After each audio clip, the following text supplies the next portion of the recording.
Будем ремонтировать или нет? В поселке Усть-Мая состоялись общественные слушания по проведению капитального ремонта здания районного пенсионного фонда.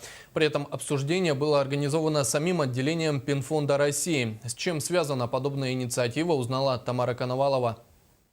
Сейчас все строительные и ремонтные работы, стоимость которых превышает 5 миллионов рублей, должны пройти предварительное обсуждение общественного мнения.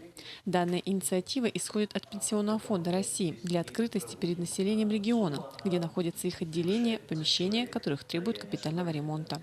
Поэтому вот в поселках или в городах проводятся общественные слушания, где выступают специалисты по данному вопросу, высказываются предложения, претензии, как они видят, объясняется целесообразность проведения этого ремонта, его необходимость. В районном центре поселка Усть-Мая на днях уже прошли общественные слушания по данному вопросу. Рабочая группа отдела капитального строительства отделения Пенсионного фонда при Республике Саха-Якутия предоставила информацию и провела обсуждение о необходимости проведения капитального ремонта здания Усть-Майского отделения Пенсионного фонда. Мы говорили об основных видах работ, которые мы здесь будем проводить. Внутренние, наружные работы, в каком состоянии наше здание, какие есть слабые места. И вот буквально, значит, обсуждали вот на вчерашних слушаниях.